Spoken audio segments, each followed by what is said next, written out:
বস্তুবিলাকে হ'ল মায়া। সেইটো কাৰণে যতেক মায়া বুলি কৈছে, মানে চকুৰে দেখাবিলাক নেদেখাটো কি নেদেখাটো সত্য। আমাক দেখিছে, কিন্তু আমাক ধৰি থকা ঈশ্বৰৰ লগত কোনোবাই দেখিছে জানো? নাই দেখা। দেখাটো মায়া। ভাগৱত শাস্ত্ৰই কৈছে যে তুমি ৰূপ নাচাবা, মানে তুমি আকাৰ প্ৰকাৰ নাচাবা, তুমি ওখ চাপৰ নাচাবা, তুমি কি চাবা? তুমি আত্মা ঈশ্বৰক চাবা। আত্মা ঈশ্বৰক চাবলৈ আমাৰ আত্মিক দৃষ্টি লাগিব। আমি ঈশ্বৰৰ লগত একত্ৰ হ'ব পাৰিব লাগিব। ঈশ্বৰৰ লগত একত্ৰ হোৱাৰ দুটা উপায় আছে। এটা হ'ল স্তুতি আৰু উপাসনা, আৰু অন্যটো হ'ল ঈশ্বৰৰ লগত ভৰি দি আছে। পাপীয়ে ভগৱন্তৰ লগত ভৰি দি আচৰণ কৰিব নোৱাৰে। এইটো ডাঙৰ কথা। যিসকল পাপী তাপী তেওঁলোকে ভগৱানৰ গুণগানটো শুনিব নোৱাৰে। তেওঁলোকে ভগৱানক ভৰি আচৰণ কৰি কিবা এটা ভগৱানক বেয়াকৈ ক'ব নোৱাৰে। কিয় ক'ব নোৱাৰে? তেওঁলোকৰ লগত ভগৱত প্ৰেম বা ঈশ্বৰ প্ৰেম নাই।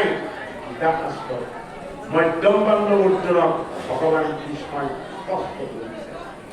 এই জগতত যিমান জীৱ আহিছে তাৰ লাখৰ ভিতৰত এজনে মোক স্মৰণ কৰে। জগতলৈ অহা জীৱৰ লাখৰ ভিতৰত এজনে ঈশ্বৰক স্মৰণ কৰে। আৰু কি বুলি কৈছে? সেই এজনৰ দৰে যদি কেনেবাকে হাজাৰজন হয়, সেই হাজাৰজনৰ এজনে মোক সদায় মনত ৰাখে। সেই তাৰ যদি কেনেবাকে হাজাৰজন গীত গায়, সেই তাৰ হাজাৰজনৰ এজনে মোক সদায় মনত ৰাখে। পৰিমাণটো দেখাই দিছে আমাক, হয়নে বাৰু? আৰু এই পৰিমাণটোৱে যদি চাবলৈ যাওঁ, সত্যত এটা দাপৰ গলি ভকত ছজনহে পৰিমাণগত হিচাপে এটা দাপৰ আৰু গলি ভকত সাতজন ভকত আমি কেতিয়াও বিচাৰি নেপাম। তাৰ অতি শুদ্ধ প্ৰমাণ আপোনালোকে পাইছেই। কিহতে আপোনালোকে ভকত ছজনক মাতি বোলে সেৱা ভাৱ কৰোঁ বুলি যদি ভাবে, আপুনি এমাহত এদিন সফল কৰিব পাৰিবলৈ নোৱাৰে। কেতিয়াবা তাৰো মন যায়। ছজন ভকত গোটাব নোৱাৰি। চাৰিজনলৈকে গোট খাই দুজনৰ খেলি মেলি থাকে। এই ব্যৱস্থা আমাৰ ঈশ্বৰ সেৱাৰ ব্যৱস্থাটো আছে। কি আছে? সমস্ত বাধাক দূৰ কৰি ভগৱন্ত এই হৃদয়ৰ স্তম্ভতে আছে লুকাই। হৃদয়ৰ স্তম্ভতে আত্মপ্ৰকাশ হ'ব। এই আত্মপ্ৰকাশ কৰিব পাৰিব কোনে?